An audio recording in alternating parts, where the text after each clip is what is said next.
देखिए मन सुंदर सोमवार से शनिवार रात 8:30 बजे सिर्फ दंगल टीवी पर।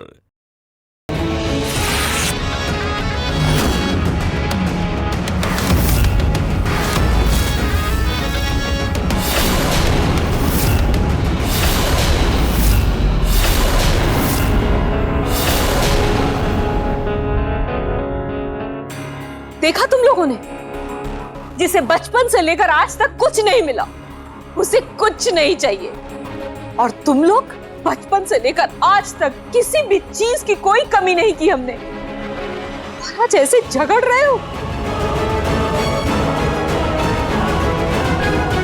वकील साहब, आप एक नई वसीयत बनाइए। मेरा सब कुछ मेरे तीनों बच्चों में बांट दीजिए। आप जितनी हो सके जल्दी ये वसीयत बनाकर पूनम को दिखा दीजिएगा। मैं कुछ दिनों के लिए बाहर जा रहा हूँ। ठीक है, मैं शाम तक पेपर भिजवा। चलिए, नमस्कार।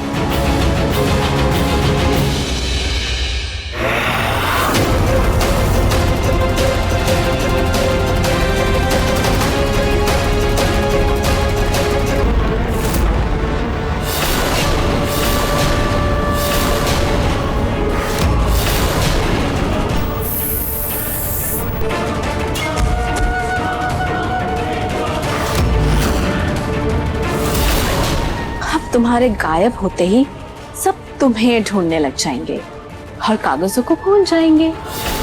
तब मुझे वक्त मिलेगा कि हिस्सा कैसे बांटना है, ताकि वसीयत के साथ साथ इस घर की बर्बादी, इस घर का विश्वास, सब कुछ तार तार हो जाए।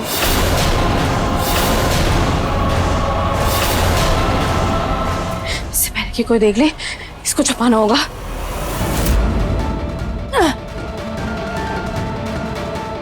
दिखने में तो पतली सी है, इसे उठाना तो दूर, इसे खींचना भी मुश्किल है। इसको यहीं कहीं छुपाना होगा।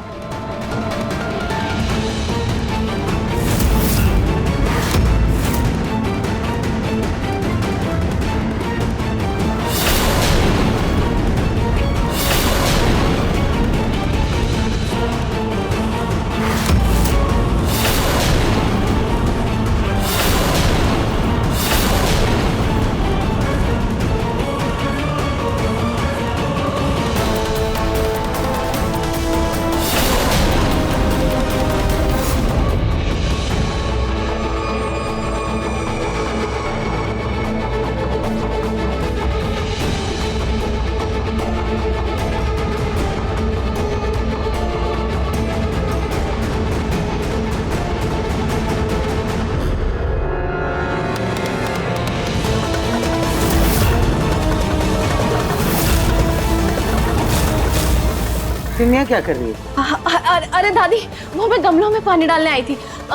मैं झरना भूल गई, तो बस मैं अभी लेके आती हूँ। ठीक है।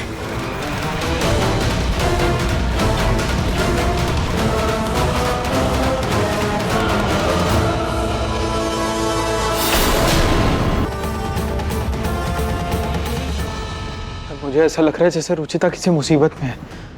अजीब सी बेचैनी हो रही है मुझे।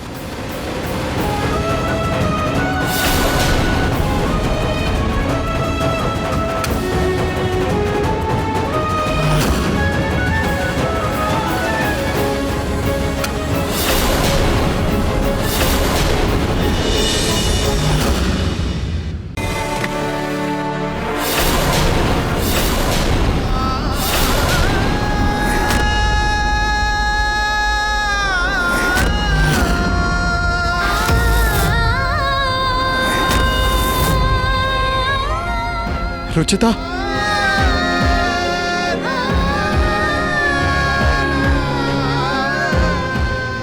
कहाँ थी तुम? पता कितना परेशान हो गया था मैं। कहाँ चली गई थी बिना बताए?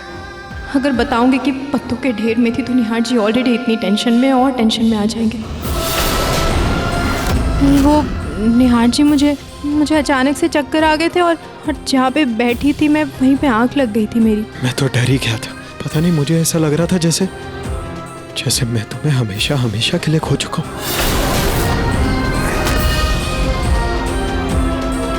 आखिर मैं पत्तों के ढेर में पहुंची कैसे? निहार जी, मैं आपको छोड़ के कहीं नहीं जाऊंगी। फिलहाल मुझे घर पर फोकस करना, इस घर को टूटने से बचाना। फिर जिसने भी मेरे साथ ये किया है उसका पता मैं लगा लूंगी।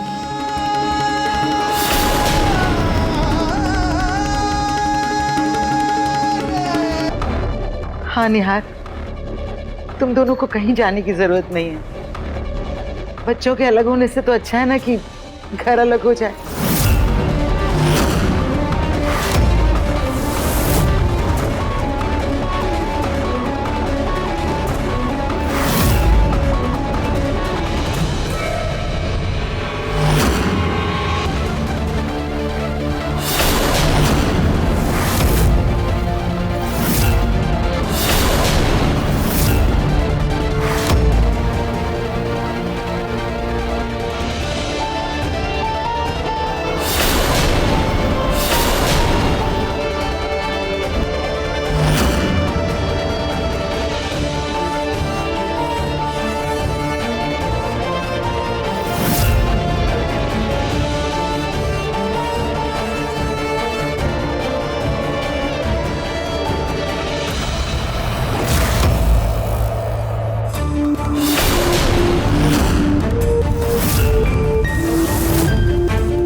घर के बीच दीवार ही सही, लेकिन कम से कम हमें छत के नीचे तो है।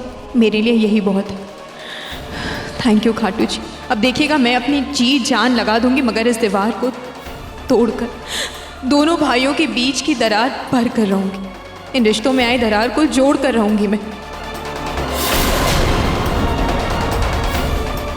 एक हिस्सा ऋतु भाभी और प्रतीक भैया का और दूसरा हिस्सा रुचिता भाभी और निहार भैया का। माँ, दादी, आप लोग फैसला कर लीजिए आप लोगों को किसके हिस्से में रहना है।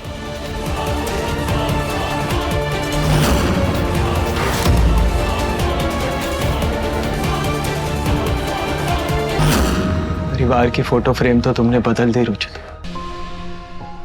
लेकिन पता नहीं सबका दिल, सबकी सोच कब बदलेगी। जरूर बदलेगी एक दिन निहार जी, देखिएगा सब ठीक हो जाएगा। मेरी दादी जी कहा करती थी कि जब तक पूरा अंधेरा नहीं हो जाता तब तक सुबह नहीं होती। रोशनी देर से ही सही लेकिन आएगी जरूर। पता नहीं रुचिता, इन फिलोसफिकल बातों को मानने का अब जी नहीं करता। तुमने इस घर के लिए क्या कुछ नहीं किया और बदले में सबने तुम्हें ही सुना है। और इस बार तो मॉम ने मुझे भी नहीं छोड़ा, मुझे भी गलत समझा, अपनी परवरिश पर ही उंगली उठाई। अगर इस बंटवारे से सबको खुशी मिलती है तो वही से। लेकिन निहार जी, तुम कॉफी लेकर आ रही हो या मैं खुद जाऊं? नहीं नहीं, अभी लेके आ रही हूँ।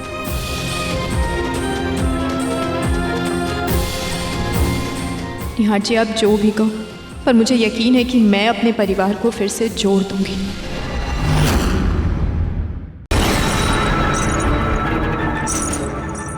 ये ताज मुझ पर बहुत सुंदर लग रहा है, एकदम महारानी लग रही हूँ मैं, इस घर की फ्यूचर महारानी।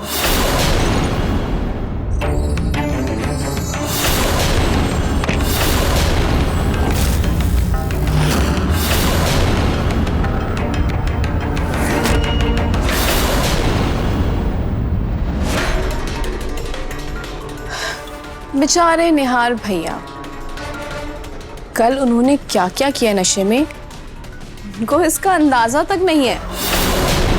और गुस्से में ही सही, उनके बाप ने ये कहा तो सही कि कड़ा फैसला लेंगे और इसका वक्त मैं जल्द ही लाऊंगी।